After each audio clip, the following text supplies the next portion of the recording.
Berangan memang best, tapi bila benda jadi nyata sangat best. Wow. Apa perasaan you setiap kali you dengar ciptaan-ciptaan you di radio? Kita setiap kali keluar radio je, kita kecing. Setiap kali keluar radio, duit masuk. Kalau kau buatlah lirik yang bombastik dengan kata-kata yang macam ke langit hijau, tapi pendengar macam dia risaukan saya. Dia takut dia tukar tajuk lagu tu sebab dia fikirkan saya. Tapi rupanya dia tukar tu untuk diri dia. Dia yang pergi. Apa kau nak cerita pasal saran ni? Mulalah.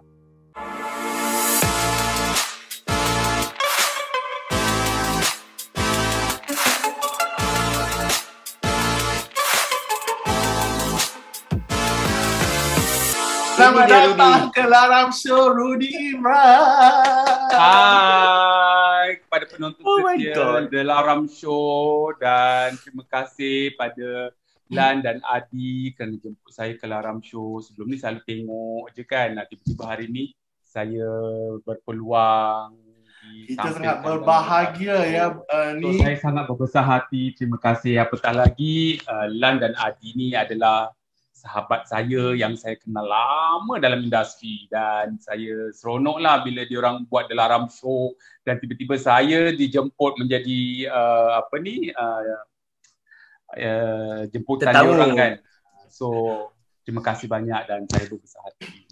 Okay, before we go further, untuk pengetahuan penonton dan pendengar semua The Laram Show podcast ni, Rudy Imran adalah penulis lirik di sebalik nama pena Iman Imran yang popular menerusi lagu Lelaki Teragung. Dia dah banyak lagu, dia ada lebih dalam kurang 50 lagu, tapi Lelaki Teragung adalah lagu yang pernah menjuarai anugerah juara lagu yang ke-31. Okay, and then Rudy mempunyai pengalaman dalam 15 tahun, lebih dari 10 tahun penulisan lirik dan 20 tahun lebih dalam bidang kewartawanan. Hebat ilmu dia. Kita hari ni kita nak belajar banyak daripada ni, the master. Nak tanya Rudy, first question. Bila Rudy Imran menyedari yang Rudy ada bakat untuk menulis lagu, menulis lirik lagu? Okey, saya bermula lebih kurang 15 tahun dululah. Saya memang bila jadi wartawan, saya jadi wartawan hiburan. So jadi saya banyak bekerja dengan rakan-rakan penyanyi, rakan-rakan penggiat seni, pelakon, pengarah semua kan. Jadi bila bidang muzik tu kadang-kadang saya dah didedahkan dengan kerja-kerja studio, penciptaan lagu kan, membincangkan tentang perkembangan industri dunia nyanyian semua. So daripada sudut itu saya macam rasa macam seronoknya kan kalau kita boleh jadi sebahagian daripada penggiat industri kan, sebab kita dah orang kata kita dah melangkah macam yalah kita bukan pure penggiat, tapi kita menjadi sebahagian daripada industri kan, sebab wartawan hiburan juga adalah penggerak pada industri. So jadi perasaan untuk involve membabitkan diri secara serius tu belum ada di peringkat awal, sebab kadang-kadang kita tak tahu kemampuan diri kita kan. Kita nampak benda tu macam mudah, tapi benda tu bukannya senang. Cuma satu hari tu saya bekerja dengan Ajay. So Ajay yang cakap dengan saya, dia kata, Rudy, engkau kan wartawan, so engkau kan kerja menulis, mesti engkau boleh menulis lagu, dia kata. Macam, lepas tu kata, saya cakap dengan dia, minatlah juga Ajay kan, bila dengar tu semua, bila dengar lirik indah tu semua kan, dia kan lebih kurang macam kita menulis sajak, syair semua kan. Cuma lirik ni, dia punya form dia berbeza sikit kan, ikut melodi dan sebagainya. Tapi Ajay kata, cuba kau buat. Lepas tu saya cakap dengan dia, tapi mujur masa tu saya cakap, saya tak tolak. Saya kata, boleh bagi saya cuba, tapi kalau kata tak bagus ke ataupun dia tidak memenuhi bentuk lirik sebenar dalam sebuah lagu tu, saya pun tak berkecil hati. So maknanya dengan percubaan pertama tu saya tahu kalau kata Ajay tolak, maknanya saya memang tak ada bakat lah. So tak payah fikirlah nak menulis lirik ke apa. Dan masa saya buat tu, masa tu dia sedang buat projek album trilogi untuk Syamdisa tau, lagu saya tu, Jam 5, saya ingat lagi.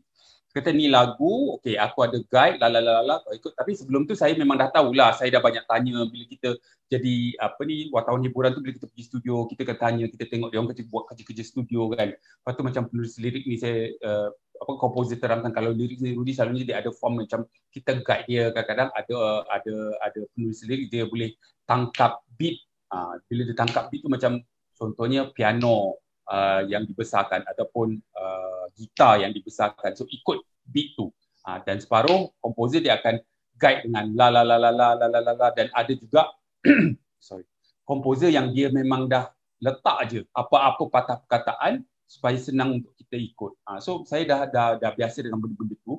So bila Ajai bagi, so saya cuba tinggal buat saja sebab saya dah tahu macam mana nak ikut kan, perkataan, nak letak ayat tu macam mana apa semua. Lepas tu saya hantar dekat dia, saya tak tanya banyak. Saya macam, okey, diam dah. Kita pun macam, yelah, kita pun malu pun takut kalau orang tendang ke apa ke, macam kita pun macam tak confident kan. Tapi nak tanya-tanya pun macam, kau ni nak tanya-tanya, macam kau bagus sangat kan. So diam-diam sudah, pakai tak pakai sudah. Lepas tu macam mana bila album tu keluar, saya jam 5, lepas tu lirik soleh. Masa tu saya pakai nama saya lagi, Rudy Imran Syamsuddin. Allah Akbar, Mak Ajai pakai. So bila Ajai pakai tu yang buat saya ada keyakinan macam, aku boleh buat lagi. Ini salah satu lagi cabang penulisan yang aku boleh explore. Itulah mulanya. Apa perasaan you setiap kali you dengar ciptaan-ciptaan you di radio berkumandang setiap kali? Kita setiap kali keluar radio je kita kecing. Setiap kali keluar radio, duit masuk. Gembira.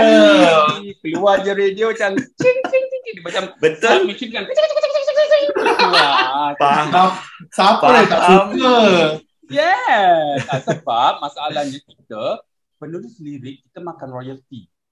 Itu satu perkara yang penulis di luar sana kalau nak involve sebagai penulis lirik kena faham lah. Sebab diorang takkan bayar you, boleh you nak minta cash kan, macam one off 500, one off 1000, tapi sayanglah sebab hak cipta tu kalau you jual macam tu, hak cipta tu akan jadi kepada syarikat rakaman ataupun the composer. So dia boleh buat apa saja dengan karya you, so sayang kan. So lebih baik you ambil royalty. Memang you tak dapat duit in hand kan, tapi you akan dapat setiap tahun. Sekarang ni bukan setiap tahun, 3 kali setahun, sebab sekarang kita dah ada physical, maksudnya physical tu macam royalty dari radio, karaoke, persembahan beli belah dan segala bagai. Lepas tu kita ada digital, lepas tu kita ada penstreamingan. So collection on royalty tu banyak cabang dah sekarang. So pendapatan tu boleh datang dari banyak segi kan. So kalau penulis lirik tu ambil one off dan rights dia dipegang oleh label ataupun the composer, you tak dapat apalah. Tapi kalau you ambil royalty, you bernaung di bawah MACP, so you akan dapat pendapatan you. Malah pendapatan you jauh lebih besar kalau dikumpulkan setiap tahun, kalau you aktif lah. At least ada passive income lah kan? Betul. Sebab setiap tahun, dan kalau dalam MACP tu kebajikan ahli pun dijaga. Contohnya kalau kita royalty kan, kalau if anything happen to us, kalau you terjadi sesuatu pada diri you, you boleh buat advance apa sebagainya. Saya ingat lagi masa arwah Mama Jui kan, arwah Jalil meninggal, sampai Face Hospital kan. Lepas tu yelah dia dah meninggal kan, kita tahu. Lepas tu dia orang tanya macam siapa nak settlekan bil hospital. Masa tu arwah lama juga dalam hospital, dan agak tinggi jugalah kos hospital kan. Lepas tu saya ingat lagi MACP kata tak apa, kos hospital kita akan tanggung, sampai macam tu sekali.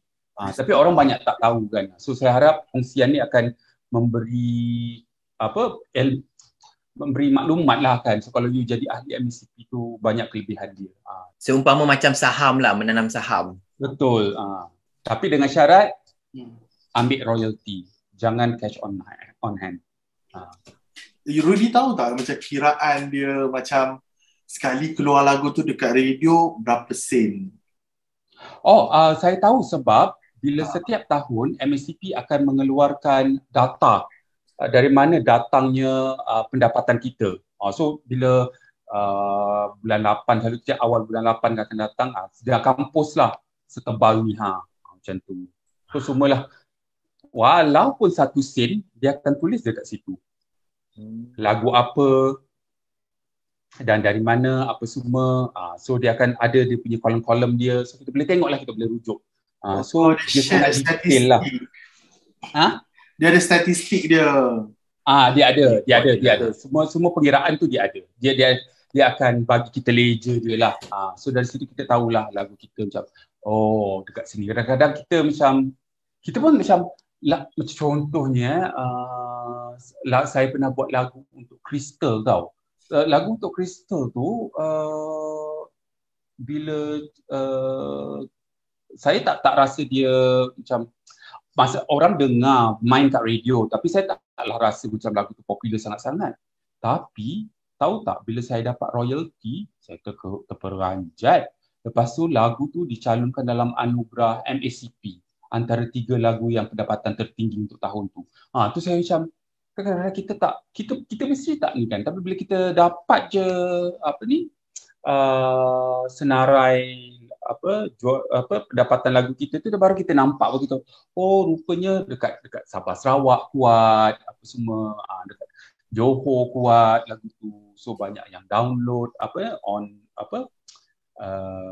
phone kan, tu. So benda tu semua duit masuk kan. So dari situ kita rasa macam, so kita tahulah ke mana karya kita tu, siapa yang mendengar karya kita tu, dan dari mana pendapatan tu datang. Okay, sorry. Macam Rudy cakap, selain daripada karya yang you tulis tu yang jadi hak you, datang hasil, kalau you simpan karya itu, tak jual ke orang, karya tu tetap jadi karya you seumur hidup. Betul tak? Betul. Instead of bagi kepada kepada orang lain kan. Okay, betul. Nak tanya lagi soalan saya sebelum Lan bagi soalan lain.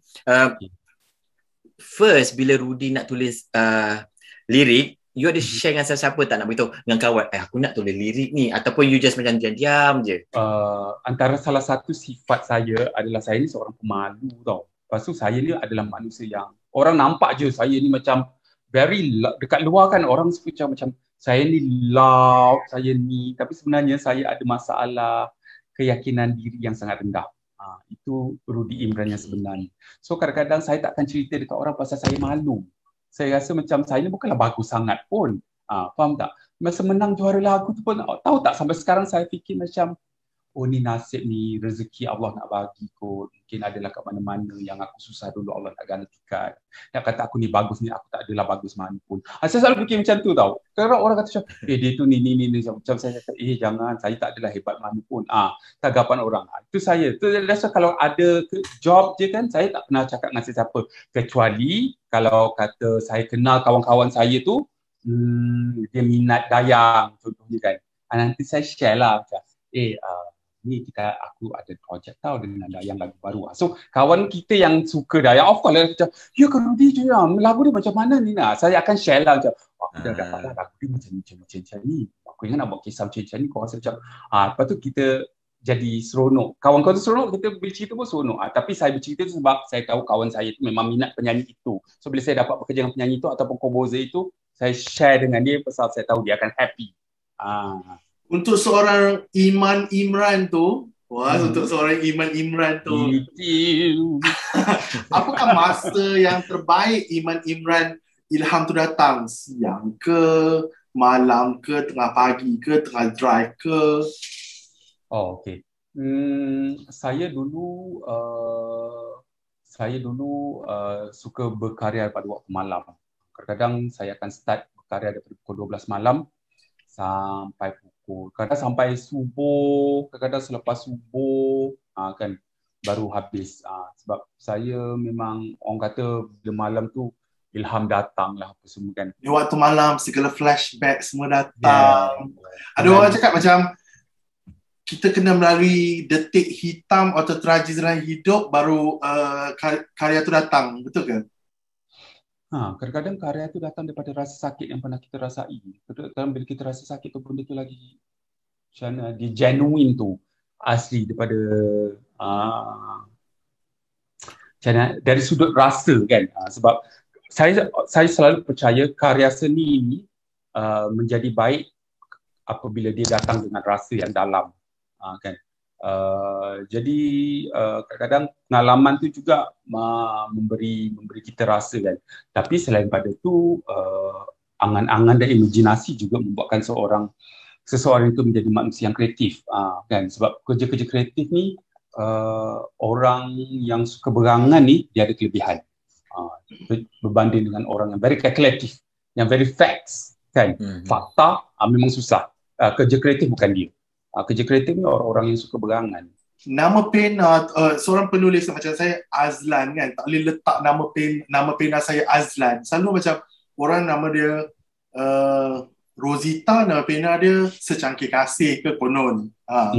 Kenapa kena ada nama yang macam puitis macam tu? Okey, sebab kadang-kadang benda tu menggambarkan sesuatu pada saya. Mungkin nama tu ada makna pada diri seorang penulis tu. Dan lagi satu, dari sudut komersial ni, kan, kadang-kadang nama kita ni tak komersial. So untuk menarik perhatian umum, kadang-kadang nama tu memainkan peranan penting, kan. So bila dia letak nama-nama begitu, dia akan menjadi macam tarikan orang sebut tu macam something, macam tu. Sebab dulu masa kerja di Karangkraft, kebanyakan penulis wartawan dia memang dia tukar nama tu. Macam contohnya Kak Intan Zabidin, kan, dulu editor media hiburan. Nama sebetul dia saya tak ingat, saya Zaidah ke apa, dah saya lupa lah. Tapi the editor sendiri cakap, tukar nama Intan Zabidin, sebab kadang nama tu memainkan peranan penting untuk attract, kan, something commercial. Branding lah. Branding. Branding, betul. Sepanjang lah 50 lebih lagu yang Rudy buat, lirik lagu yang mana yang paling susah sekali untuk siapkan? Adalah this one composer. Sebab music dia sangat macam it's out of norm tau. Dia buat tu because dia memang seorang manusia yang sangat kreatif. Bila dia kata dia minta saya buat lirik tu, saya rasa macam excited sangat. Tapi bila saya dapat lagu dia tu, dia punya form lagu tu, dia boleh pergi macam here and there. So bila saya nak construct lirik tu, saya rasa macam ya Allah, sangat mencabar dia punya nak formkan lirik tu. Macam kalau saya ambil masa seminggu hari-hari hadap lagu tu. Tak ada tapi saya rasa sampai sekarang lagu tu senyap, saya tak pernah dengar kat mana-mana. Untuk penulis lirik, you dengar lagu tu sekali je, dia dah resap, lirik akan flow. Percaya cakap saya, kalau orang kata macam lirik tu sedap, mesti susah nak buat, tak. Kalau yang dengar sedap tu, dia akan flow datang dia macam air. Dia punya creativity tu bila dah cantum tu dia akan daripada ni. Sebab saya selalu tentang saya, kalau saya buat lirik harus datang dengan jiwa lagu tu. Itu sebab saya kalau buat lagu, kalau saya menulis lirik, saya akan dengar melodi dulu. Melodi mesti datang must come first. Lepas tu saya mesti rasa melodi tu rasa apa. So rasa yang dari melodi tu baru saya zahirkan dalam bentuk perkataan. Apa cerita yang sesuai dengan melodi yang diciptakan oleh komposer. So bila kita dah ada jiwa tu, kita dah ada rasa tu, percaya cakap saya, idea tu akan datang seperti air. Itu sebenarnya. Okay. Kebanyakan lagu karya yang Rudy tulis, lagu-lagu tu, adakah daripada pengalaman Rudy sendiri ataupun ada dari pengalaman orang lain atau lihat pengalaman ke macam mana? Kebanyakan lagu-lagu yang you tulis. Selalunya sana bila datangnya lagu melodi, bila kita dah dapat macam kenal pasti, lagu ni bentuk dia rancak. Lepas tu saya akan tengok penyanyi pula. Penyanyi dia siapa. So kalau penyanyi tu remaja, saya akan ambil jalan cerita yang sesuai dengan benda-benda yang remaja lah. Siapakah penulis lirik idola you? Okey, saya sebenarnya suka dengan karya-karya arwah Lolo, of course. Saya suka juga dengan karya Hafsah Hassan sebab Kak Chah ni dia punya cerita dia dan juga pemilihan perkataan tu kadang-kadang simple tapi makna dia besar. Dan lagi satu yang paling saya suka sebenarnya Siapa Tahu. Yang saya respect sangat, dia budak, masih dia budak lagi, saya memang ya Allah Tuhan, saya kat budak ni kamus Dewan Bahasa dan Pustaka dan kepala dia Malik.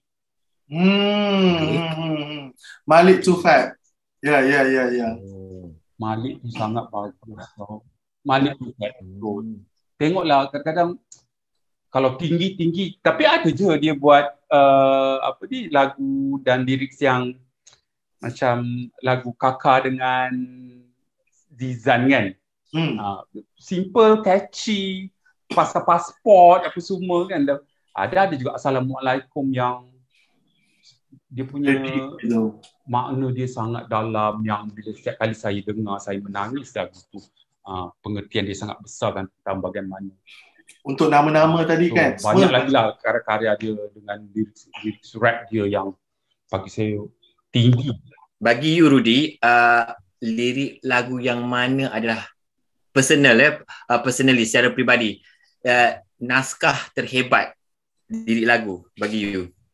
Bukan Saya karya Rudy, karya luar. Bukan karya orang lain yang you rasa macam memang bagus. Kalau tanya tentang lirik yang memberi makna karya orang lain kan, tapi sangat makna pada saya adalah lagu Warisan. Saya memang dari dulu, tak tahulah, Warisan yang dipopularkan oleh Sudirman Haji Hashad tu, lirik dia sangat macam mana dia makan dalam, dia rasa patriotisme kan.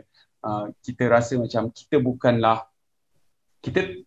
perjuangan kita sebagai rakyat Malaysia kan, ya kita ni kan, tapi kita sayang sangat negara kita, kita cinta sangat negara kita. Kita rasa kita bukan askar, kita bukan ni, tapi kita tetap cinta tu tak sedikit pun berkurang walaupun kita bukanlah mengangkat senjata ke apa ke. Pada saya Warisan. Kalau orang selalu tanya kan, favorite song apa? Saya kata Warisan. Orang cakap tapi makna dia sangat besar. Cuma, dan kalau tanya lagi satu lagu Allahyarham SM Salim yang Dayang nyanyikan balik.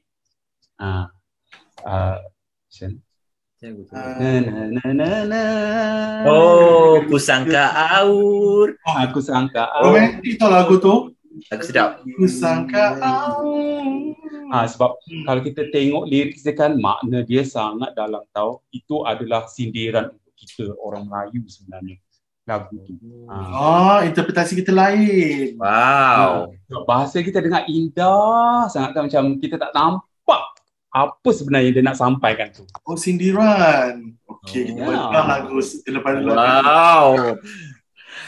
Actually, Warisan manusia kan, manusia yang tak jujur, manusia yang kadang-kadang mengenai manusia yang lain, macam tu lah.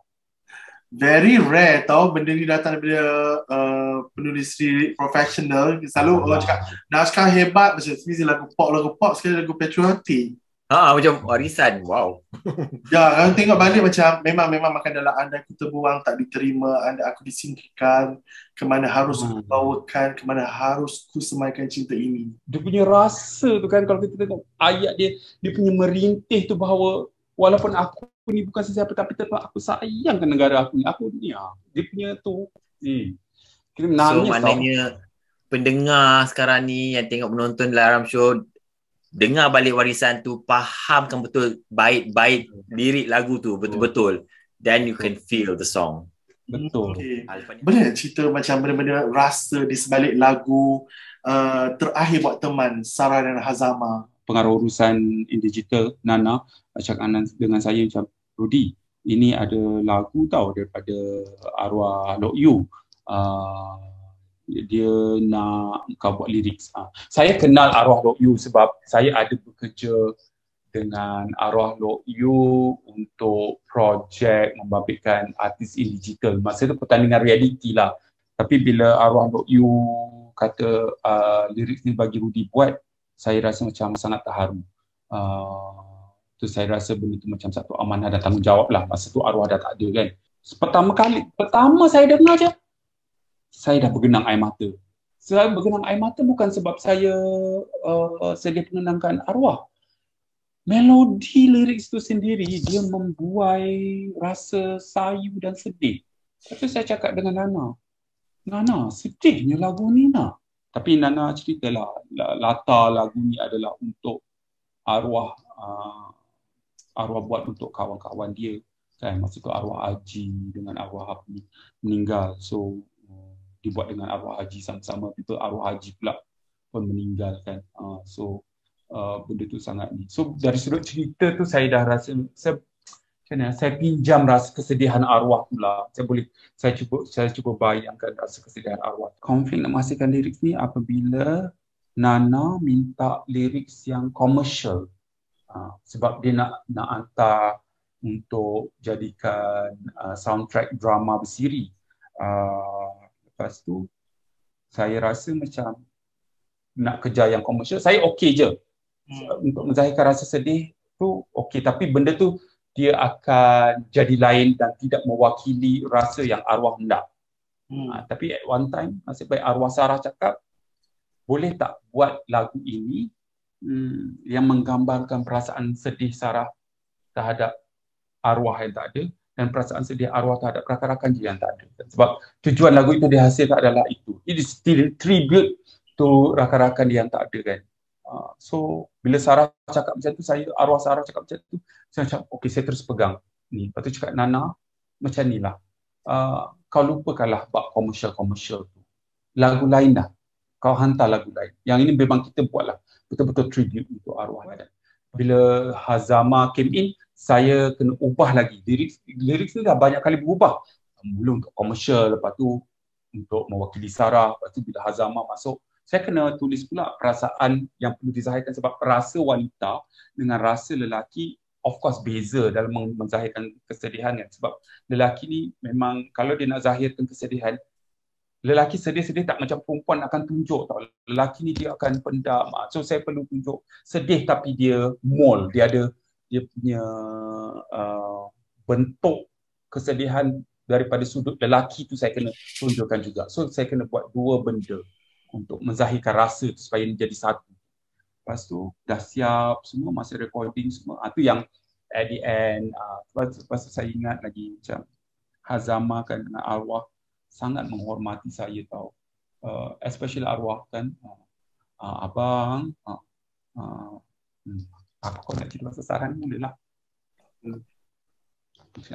Sebenarnya lagu tu tajuk dia adalah garis nota terakhir. Saya letak garis nota terakhir. Lepas tu Hazama dengan Sarah macam nak bagi tahu dia nak tukar tajuk. Lepas tu dia kata, abang, boleh tak kita tukar tajuk? Dia kata. Terus saya cakap, kenapa nak tukar tajuk? Sebab saya rasa tajuk garis nota terakhir itu sangat sedap. Sebab dia menggambarkan, saya musician kan, nota tu is a note, last notes of ni kan. Lepas tu dia senggol arwah, senggol Hazama, suruh Hazama cakap. So dia orang tu macam takut nak cakap kan. Lepas tu dia cakap, tak adalah abang, garis nota tu akhir tu, abang tahu kan lagu ni tentang doa kan, kalau kita nyanyikan dia satu doa. So kalau boleh kita tukar lah. Bila dia cakap tu saya faham lah. Lepas tu saya cakap, ini nota terakhir ni bukan nota penulisan, ini nota muzik. Dia orang takut sebab saya ada cancer. I'm a cancer patient. So masa hidup saya tak panjang. So dia takut apa yang disampaikan itu adalah mencerminkan saya akan pergi dulu. So dia tak nak. Dia kata, abang kita tukar terakhir buat teman. So saya cakap, okey lah. Saya setuju je. Tapi sudahnya dia yang pergi kan. So saya bila mengingatkan benda tu, masa arwah pergi, saya rasa macam Saya terpana tau saya. Sebab dia fikir saya akan pergi dulu. Tapi tak ada, dia yang pergi dulu. Tu boleh ingat benda tu saya sedih lah. Itu ada pengalaman kerja dengan arwah tu, ada rasa tu, itulah dia. Kita menzahirkan rasa untuk orang yang dah pergi kan. Tapi dia pergi dulu. Dia risaukan saya. Dia takut, dia tukar tajuk lagu tu sebab dia fikirkan saya. Sebab takut itu adalah satu doa, macam doa saya, inilah lagu terakhir saya. Lepas ni saya akan pergi. Tapi rupanya dia tukar tu untuk diri dia. Dia yang pergi. Okay. Kita ke sebuah lagu ni. Kita bagi dua sebuah lagi lagu yang ikonik, Di Pintu Syurga. Kebetulan masa projek lagu tu, saya baru je kehilangan arwah ibu, kan, arwah mak. Dan waktu yang sama, negara kita pula digemparkan dengan peristiwa MH3, tragedi MH370. Tak jumpa kan. So, banyak sangat kesedihan, kehilangan, kan, kehilangan keluarga, saya kehilangan keluarga, saya kehilangan apa orang kata, satu-satunya nyawa yang saya ada, kan. Bila arwah mak tak ada tu, saya rasa separuh hidup hilang. Sebab saya memang arwah mak adalah segala-galanya dalam hidup saya. Bila arwah mak tak ada tu, rasa macam, ya Allah Tuhan, yelah, kalau hilang mak ni, saya rasa orang yang kehilangan mak akan faham kan macam mana rasa ni. So, dia apabila tragedi MH370 tu berlaku, lagi banyak orang kehilangan keluarga kan. So, dari situ zahirnya lagu Di Pintu Syurga, macam mana, dia macam, kalau ikutkan lagu tu memang dia sangat sakit lah, sakit-sakit yang memang kalau nak ikutkan asal usul lirik lagu tu, dia punya sakit tu sampai kesudah sakit, sampai mati aku sakit, memang sampai mati aku akan mati dengan kesedihan, macam tu. Tapi bila lagu tu diberikan pada Dayang, Dayang ni dia seorang manusia yang sangat optimis. Dia juga percayakan lagu tu juga kadang-kadang adalah satu doa dan kata-kata.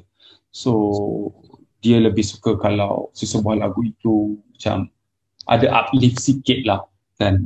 Jangan kalau kata kita mati-mati sampai kesudah mati, macam tak ada harapan untuk hidup langsung ke, macam tu.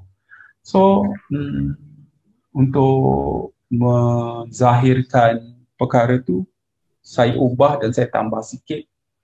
Walaupun kita sedih macam mana pun, kita kehilangan orang yang kita sayang, tapi kita perlu percaya bahawa satu hari kita akan bertemu juga di syurga. Itu yang timbul idea Di Pintu Syurga. Tapi kalau secara zahirnya, Di Pintu Syurga tu adalah menceritakan tentang rasa dia adalah rasa kehilangan yang sangat menyakitkan. Itu sebab kalau kita tengok persembahan akhir Anugerah Juara Lagu kan, masa dia nak sebut Di Pintu Syurga tu, dia bagi momen, lepas tu dia streskan dekat Di Pintu Syurga, sebab pada Dayang, kehilangan macam mana pun, percayalah kita akan jumpa orang yang kita sayang di Pintu Syurga. Lepas tu beralih pada, kan, MH370 kita jadikan pelambangan kokpit kan, masa perbualan terakhir sebelum hilang dari radar. Kita gunakan tu untuk menggambarkan. Itu yang last, doaku kasih kita bersua di pintu syurga. Doaku kasih kita bersua.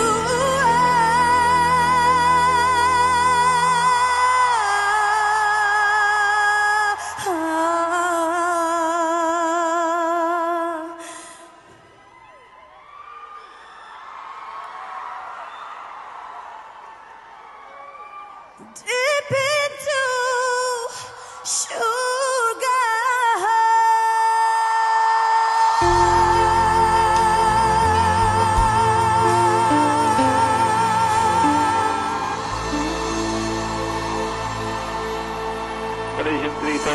Contact Ho Chi Minh 120.9. Good night. Good night, Malaysia.